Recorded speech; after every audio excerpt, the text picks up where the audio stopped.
So welcome. On behalf of the Loveland Public Library, thank you for coming. My name is Stephanie Hillberry, and my company is called Hillberry Ventures.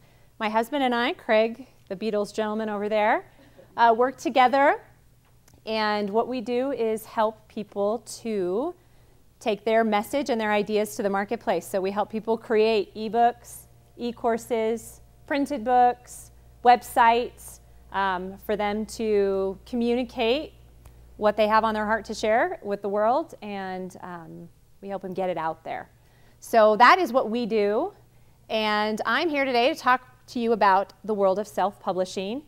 I want to preface my presentation, come on in, preface my presentation by saying that the industry of publishing is changing a lot very rapidly right now. I mean, it is in flux. So take everything that I instruct you with a grain of salt, because what I say today may not be right tomorrow. So I just want to state that right now, and to encourage you to really do your homework when you're making decisions about doing any kind of publishing right now. Like I said, things change a lot. So I stay abreast of the changes that are happening, but I would have to, I mean, it would be like a full-time job to keep up with everything. There's a lot of battles being fought in the courts right now. All this technology that's coming out right now is really changing things. So, don't write what I say in stone or anything like that. So we are going to cover a lot of content in a short amount of time. If I overwhelm you, I apologize, but there's just a lot to know about this industry. So give you a little, whoops. This is an overview of what we're going to be discussing. We're going to talk about creating your book, listing your book, and then the third topic, which is actually my most favorite arena of this whole process, is marketing and selling your book. I have an asterisk by that because we are not going to have time to get into it. So I am just going to say right now, if you want to know information about marketing and selling, we will, come on in, Sue. We will, I have a lot of resources on my website, and I send out regular emails that deal with this aspect of it. So for now, we're going to do creating and listing, and marketing and selling I would love to talk about maybe at a later time, or if you would like to follow me, I have that conversation a lot. So first, we're going to begin by talking about creating your book, putting together your content. And one of the things that I think is funny is that I get approached a lot by people who write, who want to write, and they say, oh, you know, I would love to start writing more. I really want to be a published writer. And I say, oh, really? So how's it going? Like, you know, have you been writing? Oh, no. I've got it in here. I know what my outline is. And I always think that's the trick, isn't it? I was talking to a couple ladies last night who self-published, and I asked them, you know, what's your advice? I'm giving a talk tomorrow to an audience of people who are interested in publishing, and what advice would you give them? And they said, first of all, it's easier than you think it is. But secondly, they said, you have to write, which seems sort of obvious, but really, a lot of it comes down to that. You have to actually write. So, one of the things that I really encourage people is to consider the work that you've already done if you're wanting to maybe publish something. I actually spend a lot of time for my business teaching people how to repurpose content that they've already put together into a book or a course. So I always like to say, if you don't have to start from scratch, then don't. I think as creative people, we're often excited about some new idea. We're always thinking about that new idea that we have, that new thing that we want to start, and a lot of times we neglect the work that we did maybe 2 years ago or 5 years ago that is still valuable, and we could give it a little bit of TLC and it would be ready to go out there. So I've listed just a couple places where you might find things of value that you've already done. If you're blogging, your blog archive could be a really great resource. If you've written articles in the past, I mean, maybe they aren't published, but you spent some time writing articles, or you've submitted things to the newspaper, even if you're a student and you have articles, those could be something that you kind of refresh and rejuvenate. Newsletters, if you send out paper or email newsletters. That might be content that you can repurpose. Or presentations like this.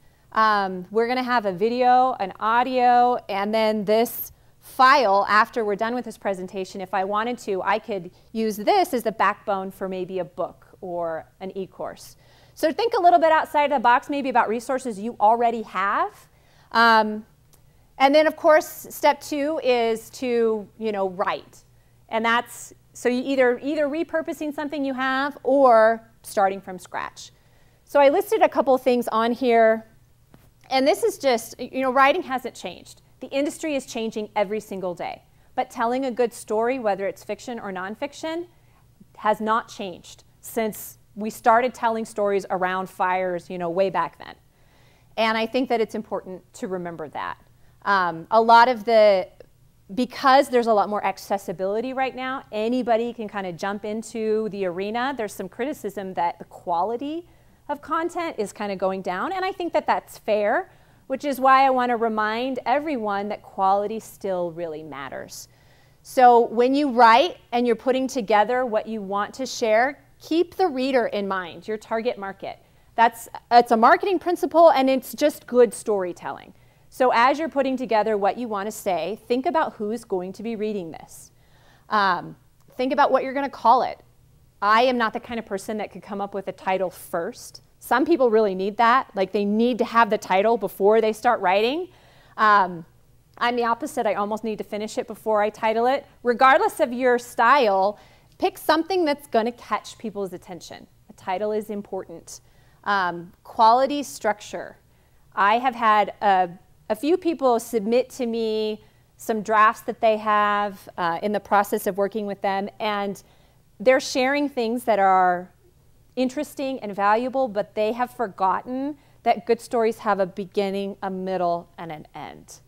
And I know that that seems really basic, but there have been things I've read where I think, this is interesting, but you're not sort of drawing me to the next step. So if you're writing nonfiction, it's really important to have a logical outline. It's point 1, point 2, point 3. Tell the reader what you're going to share and then lead them sequentially through your information. Likewise, if you're writing fiction, you need some kind of plot or conflict followed by resolution. Those basic building blocks of telling stories have not gone away.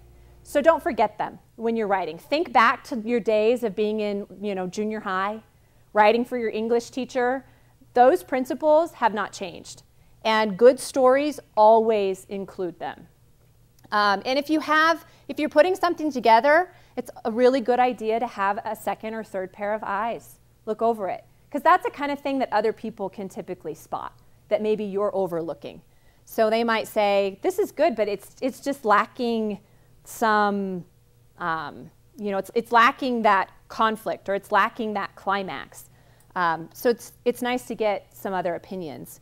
Likewise with grammar, and that's one thing that I know English teachers and librarians around the world are lamenting the demise of quality grammar. Email is killing it, Avoid emoticons. Don't put little smiley faces in what you write. Capitalize things that should be capitalized. Practice good fundamental grammar skills. And again, have 2, 3, as many people as you can help you proofread what you've done.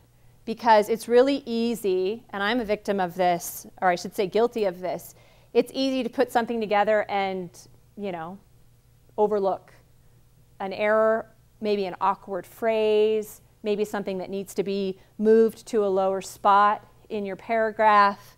One of the tricks that I use a lot for myself and also for clients is I read out loud after I've kind of gone through my draft. It really helps me to catch typos and incorrect word placement in a way that I wouldn't by just reading it, because I'll gloss over it, especially if I'm so familiar, I've read through it time and time again. I'll miss important things that, like I said, those small typos. So when you're self-publishing, you don't have the benefit of a publishing house with an editor and a proofreading staff, so it's really up to you to make sure that your quality is still professional. The more professional you are, the more seriously people will take you. And the more seriously they'll treat your content. And there's nothing that undermines the professionalism than a silly typo. Nothing. So I always, like I said, to remind, if you're self-publishing, if you're publishing with a publisher, if you're writing a blog post, it doesn't matter what you're putting out there, just follow good fundamental practices. Step 3, create your visuals. We live in a very visual world. So when you're publishing, remember that you're going to need some kind of art to go along with your words. Depending on the type of thing that you're writing about, you may need more or less. It just depends on what you're producing. But graphic art is an important one. A lot of the ebooks that I do for clients, I will incorporate graphics into them, maybe tables and charts that just illustrate what they're saying in a visual way, in addition to the words that they're using.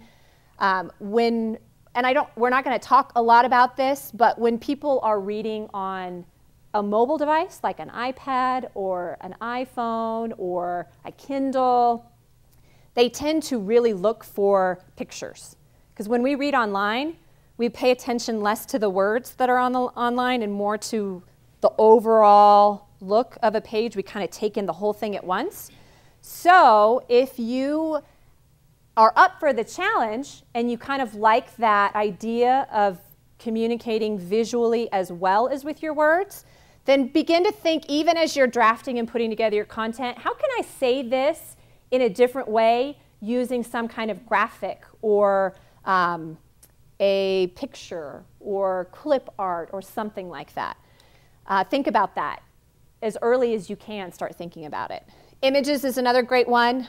We have a couple photographers in the room. Make sure that when you're using graphics and images that you're not hijacking someone's copyrighted content. It's really important. So if it's not your original image, your original photo that you've done or taken, make sure that you are either using something that is free in the public domain or that you've purchased. So there are a lot of sites out there. I just did a cover for a client, and we used a picture of a group of kids jumping, and I purchased it from a site, and it gave me, the rights to it so that she could use it and reproduce it. It's just nice that you need to be able to cover your bases when it comes to any kind of image out there. It's the same rule as if you're going to be quoting someone in your content.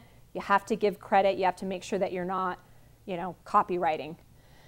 And then finally, a headshot. This is something that I think we tend to overlook. People really like to see who has been writing this. So it's not necessarily an image that you have to put right on the cover. You don't have to be like Dave Ramsey or Susie or Oprah, right on the cover is just you. But at some point, most people have their picture either on the inside flap or on the back cover or on an internal page. So show them who you are and be thinking about that picture even as you're putting together your story. So those are a couple notes on visuals.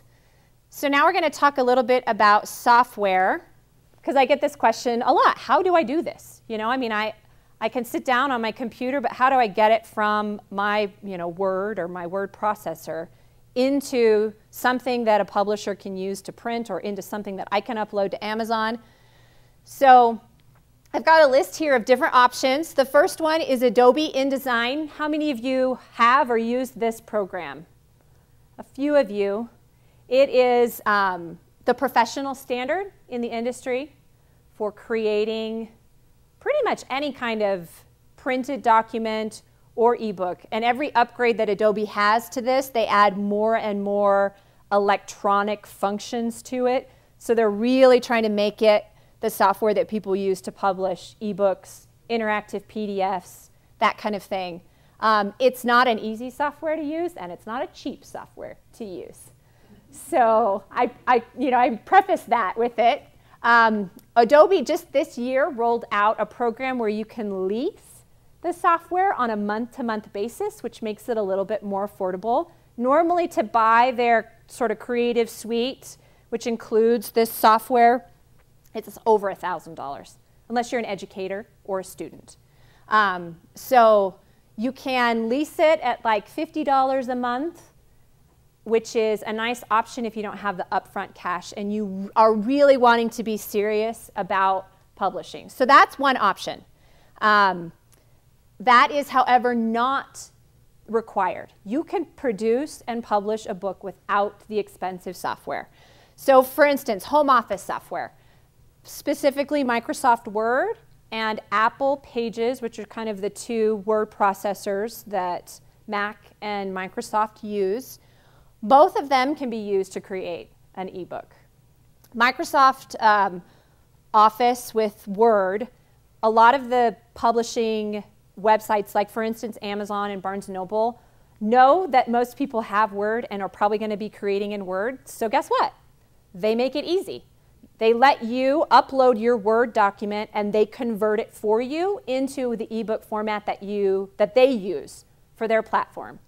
And they give you some, we'll talk a little bit later in the presentation about formatting, but they give you instructions. If you're using Word, here are some suggestions for how to format your document so that it converts in the best possible way. Maybe not perfectly, but in the best possible way.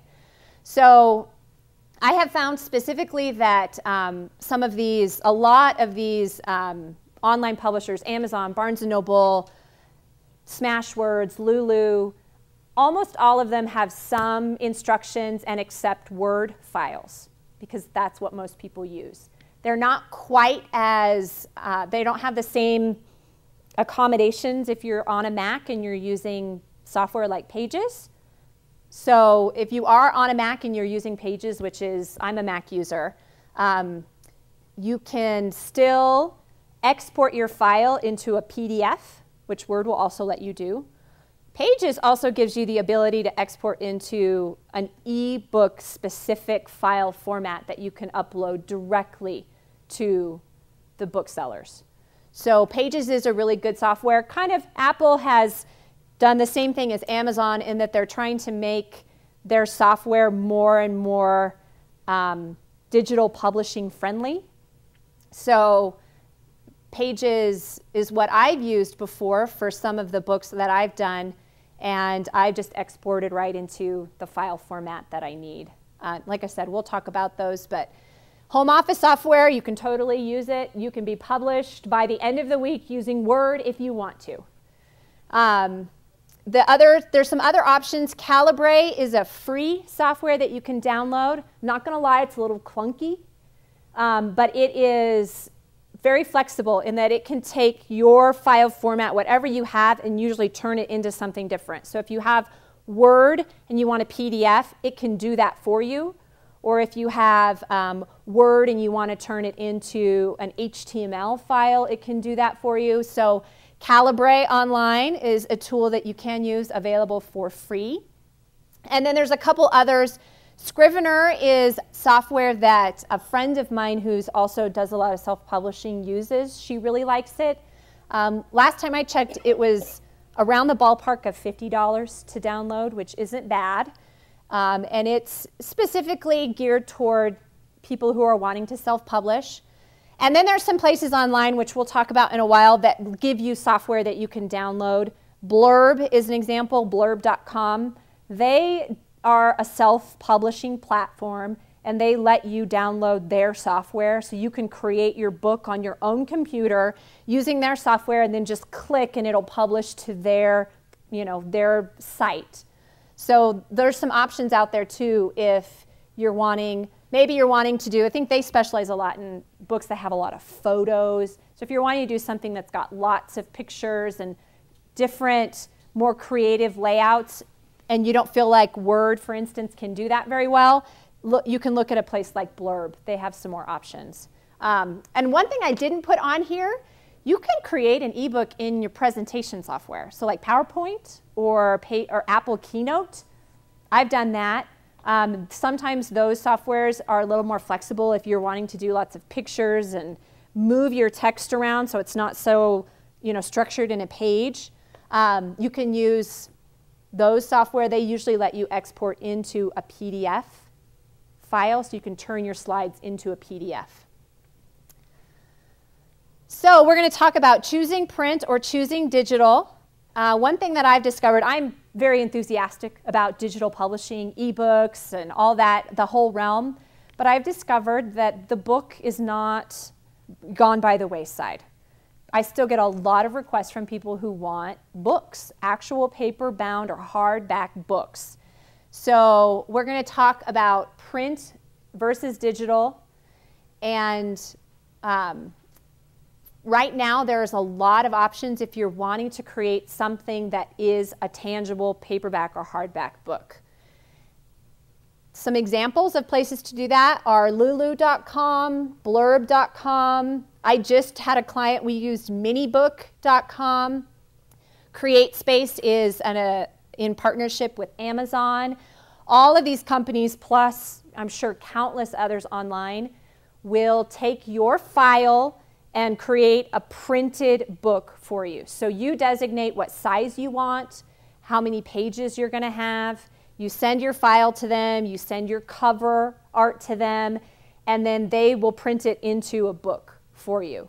And usually they'll send you a proof in the mail, and then some of them, like with Minibook, you have to order, and I can't remember how many it is. My client, I think, ordered initially 500 books. So you have to order and keep an inventory of them. Others, like both Lulu and Blurb, do print on demand. So you send in your file, they'll send you a proof, and beyond that, you don't have to order any books. You can just put your book on maybe your website. People can click on it. It will direct them to the site, and they'll order it from there, and then Lulu will print it on demand for them and ship it to them. So that's kind of nice. You're not having to keep an inventory. You're not having to buy hundreds of copies of your book to sell them. You can sell it right from your website, and they'll do the printing per customer. So that's an option.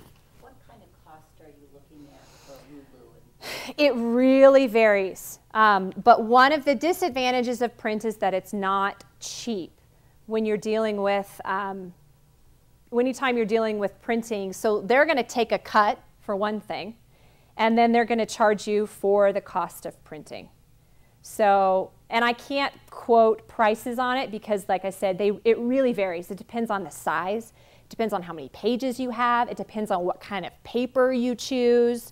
But they all have calculators that kind of tell you, type in I want this size with this kind of paper with this many pages, and it'll say it's going to cost you $5 to produce every one of these, which means if it costs me $5 to print and produce a 100-page book, that's a 6x4, whatever size, then I know that if I want to make any money on it, I have to charge $7, $8, so that I'm getting some profit. So you want to make sure that you're charging above your production cost and also including what you're going to pay Lulu, their royalty. And all these sites have calculators for you to kind of plug that information in. So we will get to why choosing print and then why not to choose print. So here's some reasons why, if you're thinking about print, it's still a good idea. One is you can use printed books promotionally. This is what I get a lot of requests for. I have a lot of people who are speaking. They're in front of audiences, and they want something tangible for people to buy.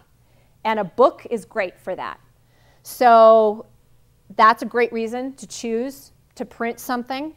Also, books still carry a heavy weight of authority. When you have a book and it's a physical book, it's got your name on it, it's professionally bound, it communicates a certain level of credibility and authority for you.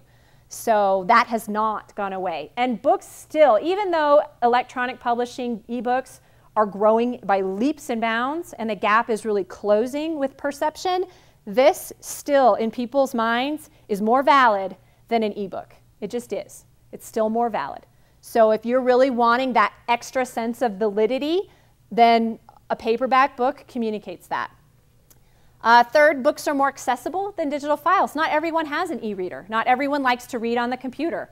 People still like to read actual books that they hold with their hands, the smell of paper. So they are, if you're wanting to get it literally into the hands of people, a book is more accessible. And finally, books are familiar.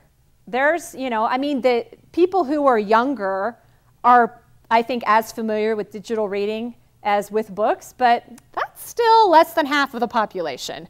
Most of us were raised with books. We're used to reading books. They are the familiar way of taking in information. So those are some reasons to choose print.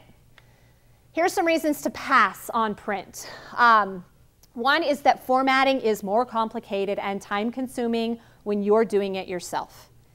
To get your files so that they translate from your computer onto a page, plus your cover, plus printing it on the back and the front so that it looks right, it's not extremely easy. It takes a little bit of time, and it can be frustrating. Trust me, I've been down this road many times before, and it can be challenging. Secondly, editing is more difficult, and there's less room for error. Once you print something, it's printed. So if you forgot that, typo in the first paragraph in your first page, and you've printed it, you've printed it. There's no changing that. You can't erase that. With a digital file, it's not a problem. You can go in there, you can change it, you can re-upload the file, and you're done. So there's a lot more permanency with printing, which means that if you have errors, you can't change them. And finally, printing is just more expensive. And that makes sense. You're using resources, paper, cover, printers, ink, shipping, so it's a more expensive route to go.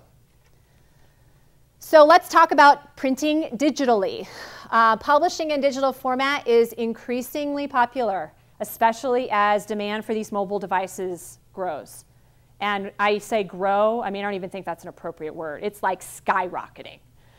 There is, I can't remember how much Apple made this month when they introduced their new phone. It's insane how much money they make. I was telling this story in a seminar last week. There's a lot of legal back and forth between Samsung and Apple. I don't know if you've heard of this conflict. Well, Samsung lost the court debate, and they've been fined $3 billion, which just seems like, it doesn't seem, it is an enormous amount of money. And I was listening to some gentleman talking about it, and he's like, oh, that is a drop in the bucket for Samsung. Like, that's nothing. That's like a slap on, oh, darn it. We might take my $5, It's like $5 to Samsung. That shows you how much money they are making in selling mobile devices. If $3 billion is a slap on the wrist, then that tells you that a lot of people are buying this technology, which means that a lot of people are wanting to find things to read on their devices. I know I'm a perfect example of this. I got an iPad this year for my birthday, and immediately I wanted to see how many things I could find that I could read on my iPad, just because it's fun. It's like, it's new, it's different. So it's definitely going to become more and more popular. So why choose digital?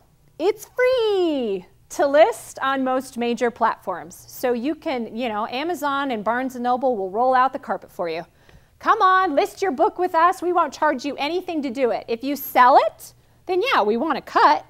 But you can put it on there for free, which is really fantastic. It's the lowest cost method of publishing by far. You're not having to keep an inventory. You're not having to print things. You can sell without having to deal with shipping costs. It's easy, as I mentioned, to update and apply edits to your files. And ebooks are trendy. They're the buzz right now. So it's a good time to get into it. So why pass? Frankly, I can't think of a good reason to pass on digital right now. I think that if you're trying to decide between print and digital and you're having a difficult time, then maybe do both. But if you're going to be publishing and you're wanting to do print, you should also at least do a digital version of your book as well, because more and more people are going to be looking for that option, and it's nice to provide it. So I can think of maybe some reasons why you don't want to exclusively publish digitally, and we've talked about those. It doesn't quite have as much validity. so far. Again, I think that's changing, but you don't have something tangible for people to hold on to, and people still like that. But it is, other than that, there's no reason not to do it. And certainly if you're going to publish in general, publish digitally. So creating your ebook, we're going to cover cover design and formatting. And feel free, I've been gabbing a lot, and like I said, I have a lot to cover, but you can interrupt me with questions if they come up. Oh yeah, I'll repeat the question for the video. So, I had one comment when you were talking about print on demand. uh-huh. Color is another That's true. aspect. If you put colored That's true. there, you pay per page. It's true. Yep.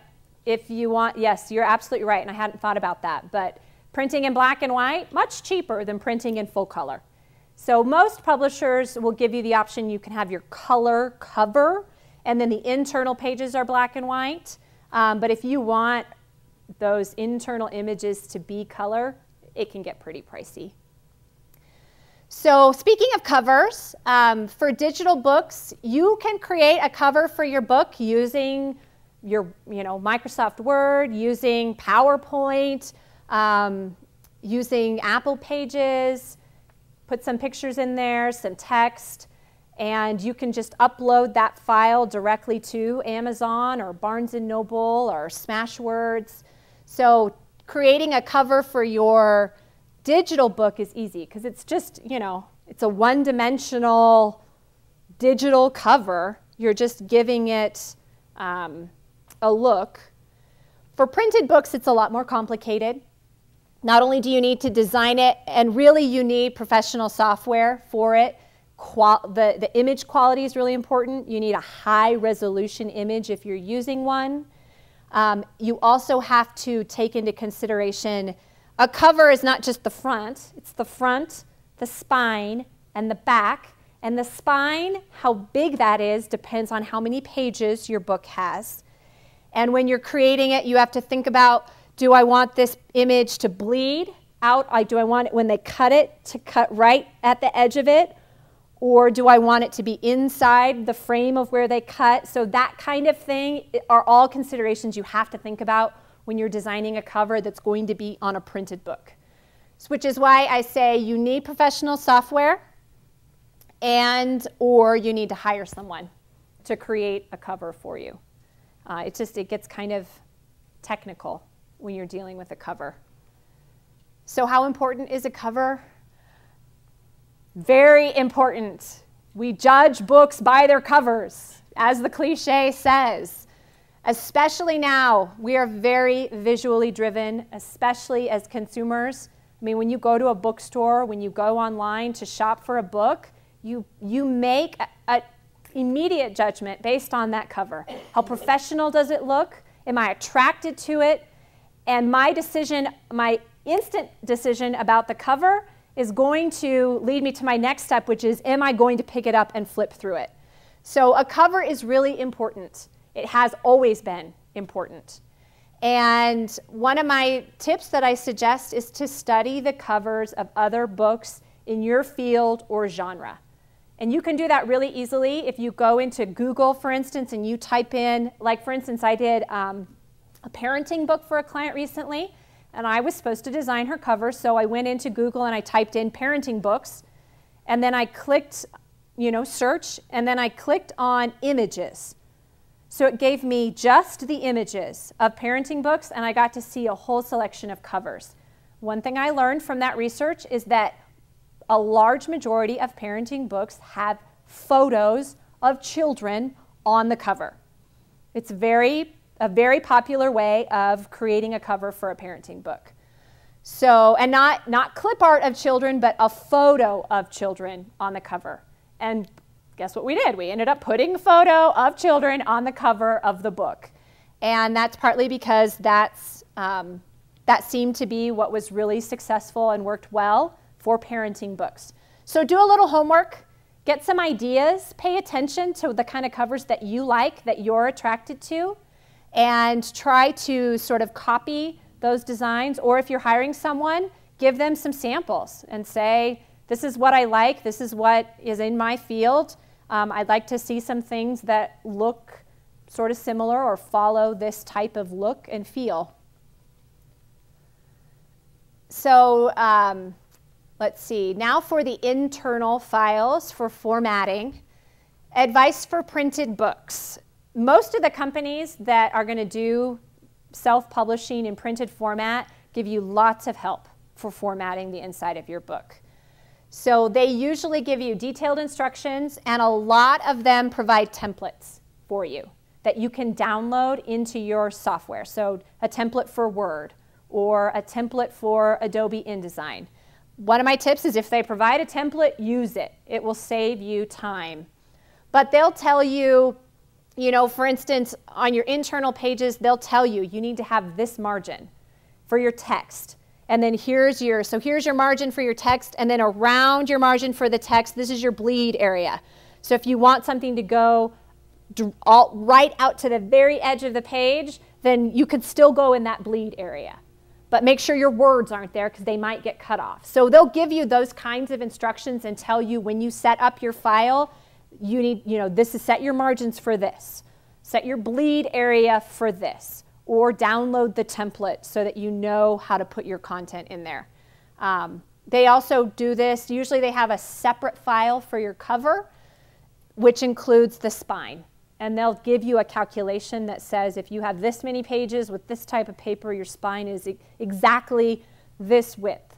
So when you're putting together your file and you're wanting to put your title and your name down your spine, make sure that it's not too big or too small, depending on your pages.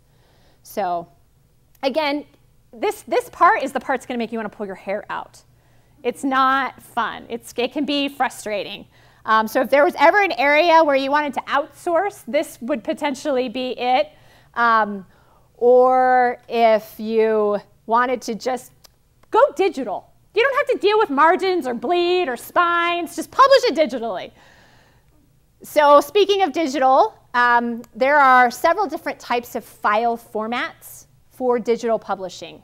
So we're going to cover them. The first one is an EPUB file format. This is the standard e-book format. It's used on iPads, iPhones, Nooks, other e-readers like a Sony e-reader. It is, I believe it's actually a file that's written in with some HTML in it. You don't necessarily have to know how to use HTML. But EPUB is, like for instance, if you upload your Word document to Barnes & Noble, they're going to convert it into this format for you. If you have Apple Pages, you can export your file into this format. So this is what this is, like I said, kind of the standard in ebooks. The other really very common format is a PDF file. A lot of people still publish in PDFs. A PDF file is the most common that you see if you're buying a book that you're reading like on your laptop. Tablets like Kindle Fires and iPads read PDFs very well. PDF files, I have a note here, some, a lot, exclamation, formatting might be lost. So a PDF file looks great on an iPad, but if you put it on a Nook, it gets really wonky. The content is still there, the text is still there, but if you're putting pictures and stuff like that into your PDF file, those are they're not going to translate as well on like a Nook or the Kindle e-reader. So just so you know, PDF files, very common, but they don't work perfectly on an e-reader. So if you're using Word, Microsoft Word, you can put it in the EPUB? If you're using Microsoft Word, then when you go to a place like Amazon or Barnes & Noble, I should say Barnes & Noble, they will convert your file for you. So you upload, yeah, you don't have to worry about it. So you upload your file, and then it converts it, and what it'll do is it'll give you a preview window, and it'll show you exactly what your pages look like, convert it into an EPUB format. Chances are you're going to notice some style things, like One thing that comes up consistently is that there are question marks in places where there shouldn't be. And that's because in the document, when it's translated into an EPUB, the EPUB format doesn't know what to do with that space that you put in there. So it puts a question mark in there. So this is not perfect science. It definitely, one of the things that's nice, and the library, we're kind of trying to figure this out. I'm going to take a venture to the lab after we talk here, but with Pages, for instance, they give you a template that has some stylistic things where you can kind of paste and copy your text in a way that an EPUB format likes the best. So, and I'm not going to get into all of that specificity because it can get kind of cumbersome, but it's worth reading the formatting suggestions. So like I was just in Barnes & Noble yesterday while I was kind of refreshing my memory about some of this, and Barnes & Noble has a little link that says, you know, formatting suggestions if you're using Word. So they'll give you tips. If you're creating your document in Word, things to avoid so that when it gets turned into an EPUB format, you don't have as many of those, you know, random question marks that don't belong in your content, or paragraphs that are spaced awkwardly, or things like that. So the bottom line is, if the distributor or the publisher gives you suggestions for how to format, it's worth reading because it is, it's usually good tips. So my suggestion, write your book.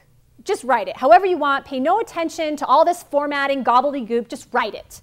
When you get it to where you want it, where it's got good grammar, it's been edited, you have your content, then worry about changing the formatting. And what I would do is I would create a whole new document, and then I would copy and paste my text, you know, bit by bit into the new document, following the formatting tips that they give you.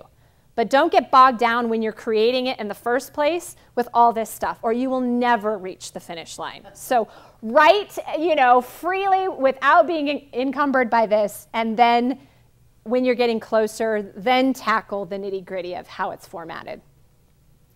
Couple more formats for you to be aware of. Mobi is the proprietary format used by Amazon.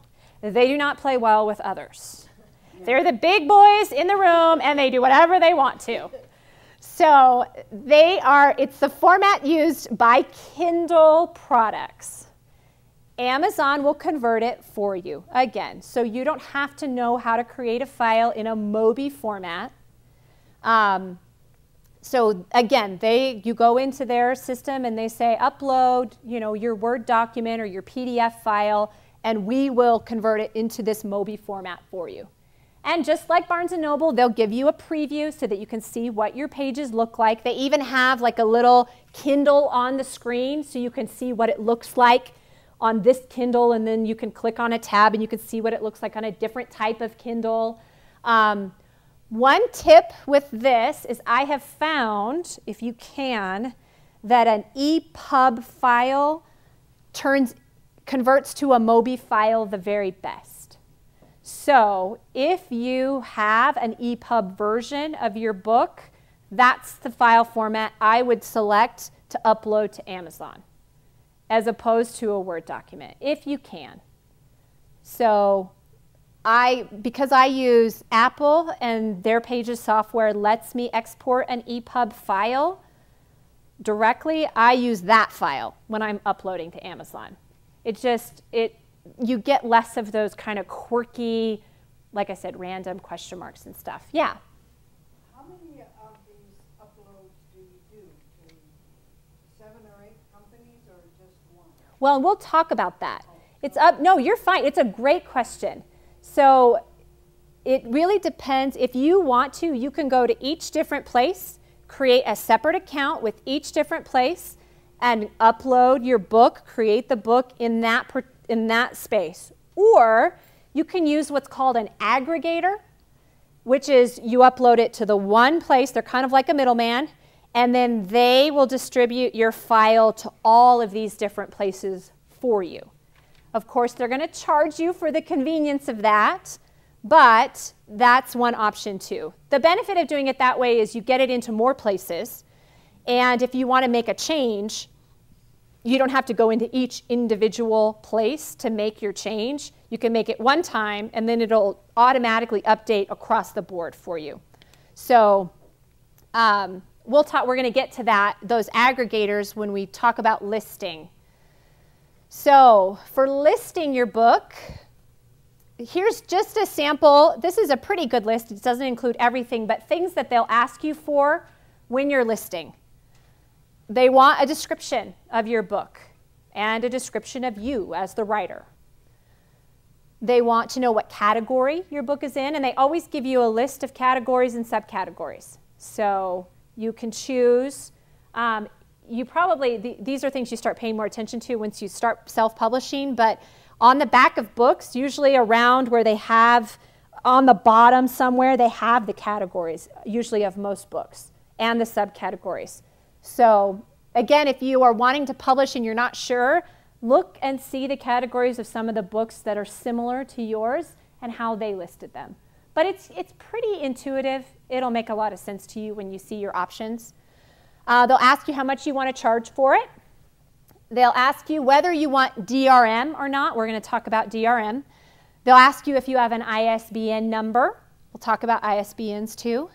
They will ask you for your tax ID number, because if you're going to make money, then they have to report that to the government. So you're going to have to provide that. If you're a business and you have a tax ID number, that's what you'll give them. If you are just you, then you'll give them your Social Security number. So just to forewarn you, you have to provide a tax ID number. So they will ask you for it. They'll ask you for your cover, and they'll ask you for the internal file of your book. They might also have a few other things. I think that a lot of them will ask you, do you have any editorial reviews that you want to paste in here? So if you have reviews, there's, I think, a lot of times a separate space for that. But this is the stuff that you can anticipate that they'll want from you.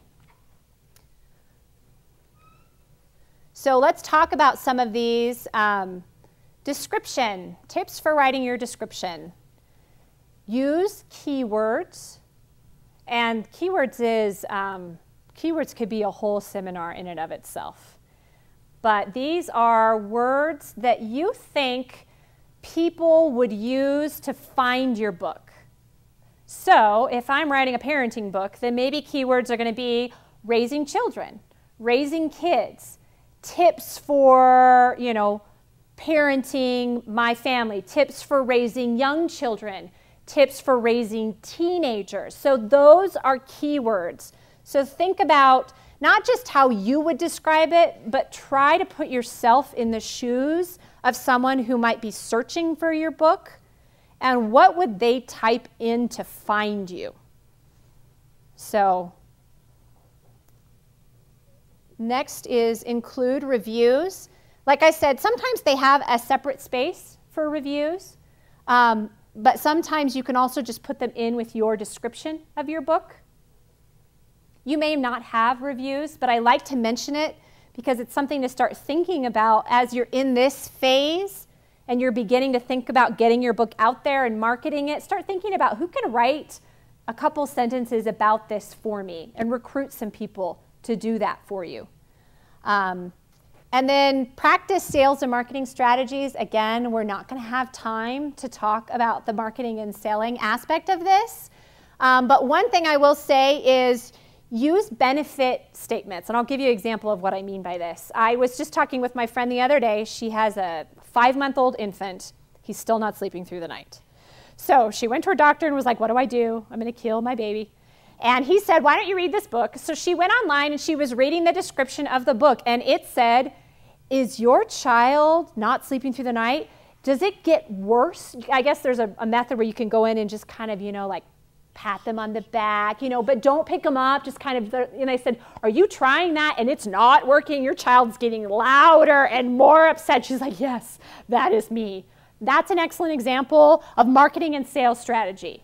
When you are pinpointing what that person is experiencing, asking a question like that, like, is your child getting more irate when you just pat them on the back? that for her immediate, she's like, I have to have this book, because if my answer is yes and they have a solution, then I need this. So be thinking about that in your description. It's not just describing what you're writing. It's describing it in a way that really connects with where your reader is. So think about that as you're putting together your description. A description in a digital listing is something that you can change, and even if you're selling a printed book, this is something that you can edit. So don't be afraid, if you write something and you publish it and you think, oh, I'd like to rephrase that, or I'd like to add this review, or I'd like to add this thing about me that just came up, you can go in there and edit that. So it's something that you can continually update. Considerations for pricing. I always get this question, what do I price it at? There's no great answer for this. But certainly there's a couple things to think about. One is, what are the royalty terms for pricing? Each different seller has rules about what royalty they will reward you. I shouldn't say reward you. What royalty they will pay you based on the price of your book. So to give you an example, for Amazon, if your book is priced between $2.99 and $9.99, then you earn 70% and they take 30%.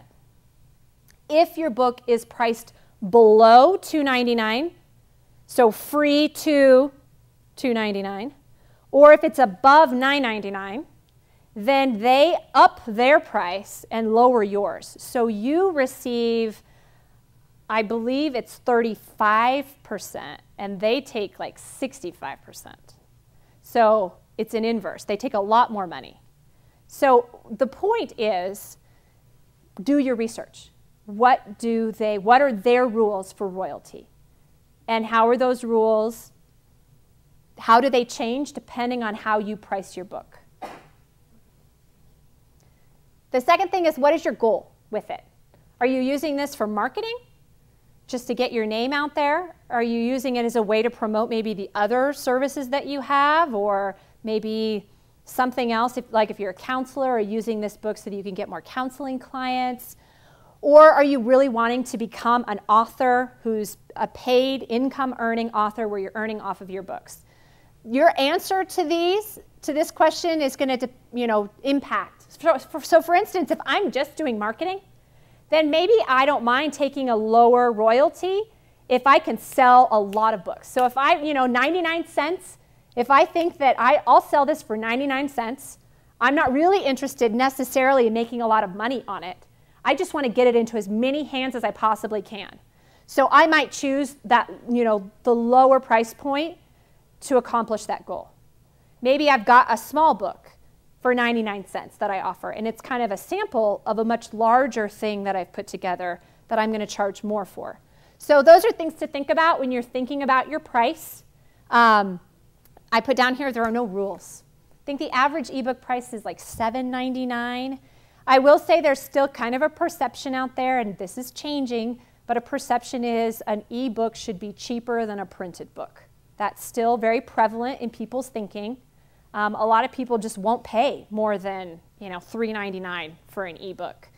So there is still kind of that prejudice against ebooks that they should be cheaper. This is changing. I've noticed a lot of publishers, the big publishers, are putting out ebook versions of their books in their inventory, and they're priced the same. Maybe a couple dollar discount, but really the prices of ebooks are going up, and that is not going to change. They're going to get more expensive as they get more popular. Can you change the price? You can. That's a great question. She said, can you change the price? Yes. So the price is not set in stone. It's set in stone if you're printing it and you're publishing the price on the back cover. That's difficult to change. But if you're listing a book digitally, you can change your price. Most places have a rule that if you are going to sell through them, that the price you're listing with them is the lowest price on the market. So you cannot sell a book for $3.99 on Amazon and turn around and sell that same book for $2.99 on Barnes & Noble or for 99 cents on your website. They want to make sure that they're offering their customers the lowest price of your book. So make sure that you are consistent. So I'm going to pause here. I don't have a slide for this, but I am going to talk a little bit about the aggregators. There are a couple out there that are commonly used. Smashwords is one of them. Lulu.com is another one. These are companies, like I mentioned, that act as middlemen. So they are going to be, they're going to take your file and they'll be the go-between. They'll go to Amazon, they'll go to Barnes & Noble, they'll go to Apple Bookstore, they'll list your book for you. And the price sometimes will break down, so Smashwords will pay you 60%, Amazon will get their 30%, and then Smashwords will take 10%. So you're going to pay more to use Smashwords to sell your book at Amazon than you would if you were just going to go directly and sell it to Amazon. But a lot of people find that the convenience of having somebody do that for them is worth the 10%. So that's something to look into, is to choose a middleman that'll distribute your book to a bunch of different channels. So we are, of course, like as I mentioned, running out of time. I knew this was going to happen. I want to talk really briefly about DRM and ISBN. We're almost at 10:30, so if you need to leave, I understand, but we'll go over a few minutes if you don't mind staying. So a lot of questions come up about DRM. How many of you are familiar with DRM or have heard about DRM? Good. So nobody has any prejudices one way or the other. So DRM stands for Digital Rights Management, and I just put up here the definition of it from Amazon. Barnes & Noble's is very similar. Wikipedia's is similar. So I'm going to read it really quickly to you. DRM is intended to inhibit unauthorized distribution of the book file of your book. Some authors want to encourage readers to share their work and choose not to have DRM applied. If you choose DRM, customers will still be able to lend the book to another user for a short period, which a lot of these companies will let you lend, and can also purchase the book as a gift for someone else. Important, once you publish your book, you cannot change its DRM setting. So DRM is what it is, it's the publishing industry's attempt to limit copywriting and piracy. So it's an extra restriction on the file that kind of locks it down and protects it more than it would be otherwise. So that's what DRM is. A lot of people are very concerned right now about, if I put my book out there, are people going to plagiarize it? Are they going to steal it and sell it elsewhere? This is one way to add an extra layer of protection so that that does not happen. It is not foolproof. It is not a guarantee. And it is also a trade-off. The more protection you put on it, the more restricted it is. It can be frustrating sometimes for customers. The music and movie industry has run into this, trying to use DRM for some things. Sometimes if you have a DRM file, it'll work great for this device, but you can't access it anywhere else. That can be frustrating for your client or your customer. So I put on here, ultimately, whether you decide to use DRM or not is your personal choice that you have to make as a writer. And you have to make it based on your goals. And I want to encourage people to remember that overprotection can sometimes hurt you as much as underprotection can. My personal opinion is that I always pass on DRM. I usually say no.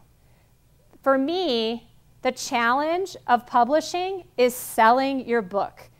And I feel like the fear that it's going to be pirated is often a distraction. Sometimes people are so focused on protecting it, I don't want other people to steal it, that they're not focusing as much on how am I going to get it out there and really sell it to people.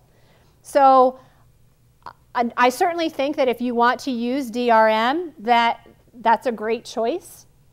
But if you feel like you don't want to put that extra restriction on there, that is also fine. So it's really up to you. There are some you can do. I would recommend if you're interested in this subject more, go to Wikipedia and look at DRM. They've kind of got arguments for and against it. There are definitely some people in the sort of just the creative information content arena that feel that DRM is a way of controlling the market. So there's all kinds of debate about this whole issue. Make a personal decision based on what you're comfortable with and just go with it from there. So how does that work for going into another language, other country, and someone copied it or stole it, as you say? You mean does the... Like say if they went to Germany and somebody liked your book and then translated into German and sold it as their book. What are your thoughts on that? Well, the whole realm of copyright and piracy is, I mean, I'm not a legal expert on it. I know that your content is copyrighted. If you put something of original content out there, then it's protected by the law. So if somebody is out there taking it, you can take legal action against them if you have proof that they've taken your work and they're putting it out there, another language or not. However, when you start crossing international waters and getting into other countries, the legality of that gets a lot more complicated because different countries have different laws about it. I mean, it can get kind of, I guess my thought is, well, if somebody in German has translated this and it's wildly successful in German, if my name is still on it, then maybe it's good marketing for me and they'll find me and they'll look for me otherwise. If my name's not on it, then maybe, I probably would contact them and say, yeah, there's an organization, and I cannot remember the name of it, but there are some, I think we'll see more of these groups that crop up to be an advocate for people who have had copyright infringement and piracy happen against them. So I think that that will be an issue. Copywriting and piracy has always been part of publishing and ideas. It's not any different now today than it used to be. So I think you just put your work out there. Like I said, the thing I'm most concerned about is people who are so afraid of something being stolen from them that they never put it out there in the first place. So I would rather see you take the risk and put it out there and risk that someone will take it and hijack it from you than to be so afraid that you never actually take the step to get it out there. You can take it as a compliment. You can, yeah. Definitely. You can certainly, if it's getting spread around a lot, it may or may not necessarily be a bad thing for you. So what about ISBN numbers? This comes up a lot as well. They always ask you, do you have an ISBN number? To publish something in print, you do need one. To publish something exclusively digitally, you're not required to have one. So an ISBN, this is straight from the dictionary, is an international standard book number, a 10-digit number assigned to every book before publication, recording details like language, provenance, and publisher. So it's not the barcode on the back, but it's always listed above the barcode on the back of a book. Do you know what they charge for purchase? You can purchase them in... You can purchase, the prices really vary. And this is, again, one of those arenas where you can sort of get like black market ISBNs, or, I mean, there are some people who will buy bulk ISBN numbers and they'll resell them at a much lower price. An ISBN number is registered with the original purchaser. So if I buy an ISBN number that someone else has published, it's sort of like having like the ownership papers, like if you breed dogs or you have a dog and they've got their sort of lineage and it's documented paperwork, that's kind of how an ISBN number is. So if I publish a book using an ISBN number that I purchased from a reseller, if somebody was to really go back and track, that reseller is the publisher of my book. Even if I'm the publisher and it's my ISBN number that I've purchased from them, the provenance of it really goes back to them. So to buy an ISBN number for yourself, the prices that I most commonly see quoted are usually one ISBN number is like $100, and you can buy a block of 10 of them for $250. That's kind of the ballpark that seems most standard. But there was a client of mine who bought one for $5 last month. My suspicion is that she purchased it from a reseller. It's not the original ISBN.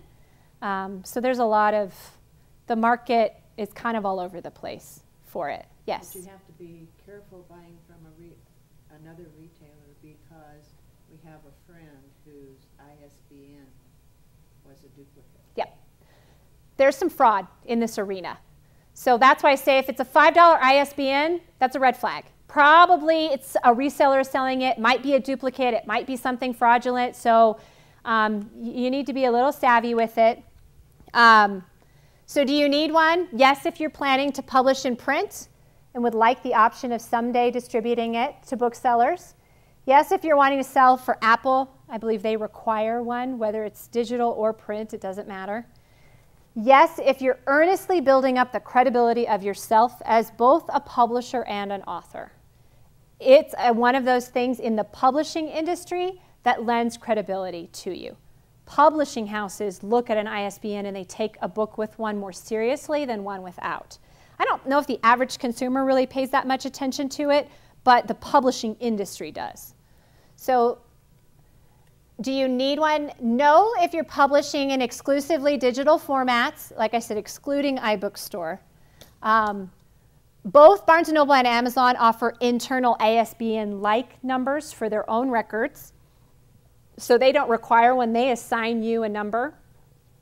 And then also, we talked about the aggregators. They offer free ISBN numbers when you use their service. So that's another benefit. Yes? For Barnes & Noble and Amazon? You're listed. Yeah, it's your ISBN number. So that's an advantage of using them, is that they give you a free ISBN. You need one for every format of your book, which is kind of a pain. So if you have a printed version, that has a separate ISBN number than the ebook version of it. Yeah, you can't just use one across the board. It's one per type of book. So I've not purchased to date an ISBN number. My books tend to be used more just for marketing purposes. It's not as important. Again, it's not required, but if you're wanting to be taken more seriously, or if you're wanting at some point to have the option of being in print, go ahead and purchase one. Finally, we're going to talk a little bit. Jolie and I had a conversation. A lot of times this comes up. Can I get my ebook into a library? And the answer is yes, but.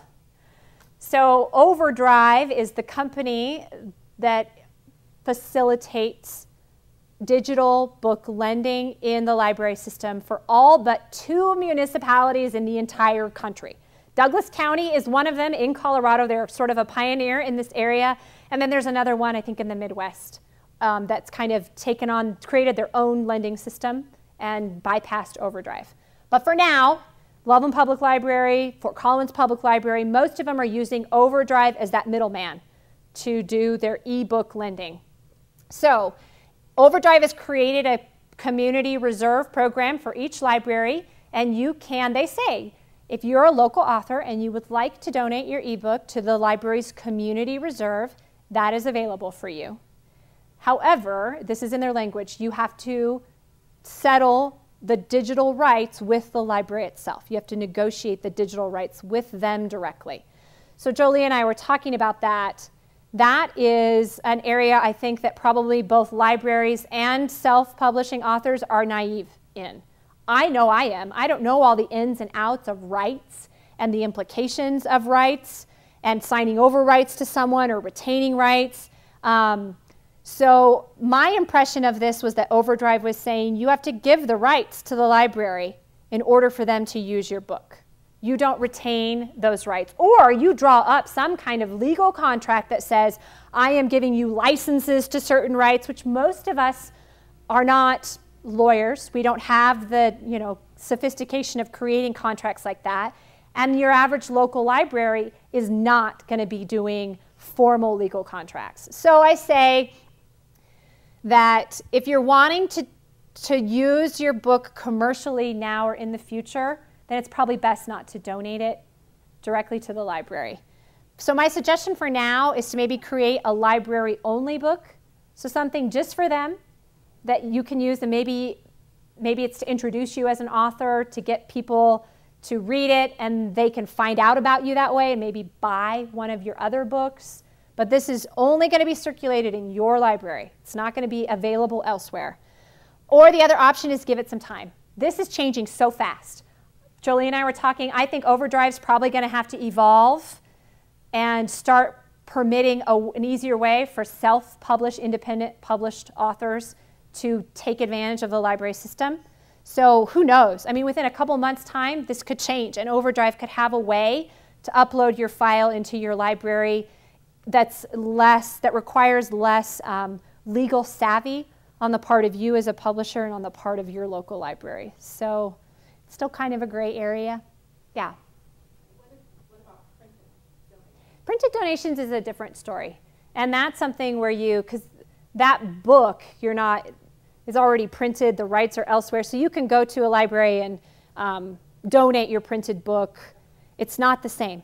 It's the digital rights that are still, it's a new arena, there's licenses, it's just kind of, and I don't fully understand all the legal terms and specifications of it, but for print, it's a different story. So yeah, you can donate your printed book to the library. I mean, you would work, most libraries have a program, some kind of rules and regulations about accepting books and getting them into circulation, but you're not dealing with rights the same way as you are with digital content.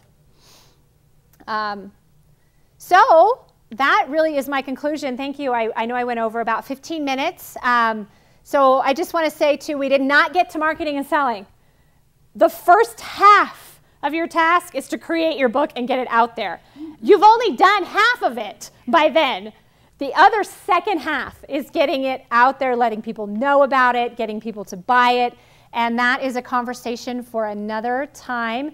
I did bring a clipboard. If you would like to put your name and email address on it, you can start to receive the emails that I send out that have, articles about marketing strategies, that kind of thing. They may or may not be specifically related to self-publishing, but they're almost always related to getting your content out there in some capacity. So I will maybe just pass that around. You can sign up that if you would like to. And I guess we'll close if anyone has any additional questions for me. Yes? My question really is about what to expect as a digital book going out into the world. How do you set up a payment system? Well, if you are using someone like Barnes & Noble or Amazon, or if you're going through a third party like Smashwords, they take care of that for you. That's why they ask for your tax ID number. So they collect the money, they distribute your royalty to you, and they send you a check. Usually it's directly deposited into your account on the months that you make sales. And they keep records of that for tax purposes, and then they send you I can't remember if it's a 1099 or a W-4, probably a 1099 tax form that lists your income that you earned through them. So they manage it for you. If you're selling directly through your website, then that's a different story. You'd have to set up your own payment channel for that, and then you would be in charge of the tax recording for that, which is a really viable way to go. But that's, if you're using these other companies, they take care of it for you. Do these middlemen charge an upfront fee? Most of them do not. Most of them, the general system right now is that you can list with them for free and they make money when you make money. There's a couple out there that they'll charge like a flat monthly fee, and then you pocket all the proceeds, maybe minus the part that goes to Amazon or the part that goes to Barnes & Noble. That's really not the norm. So that's the exception, not the rule. So for now, it's usually free to set up without a monthly fee associated with it. Yeah? What services do you offer us? I help people create, so I'll take, maybe you've created a book and it's in like a Word document and you'd like to get it on Barnes & Noble. So I'll take your document for you and get it into the file format that makes the most sense.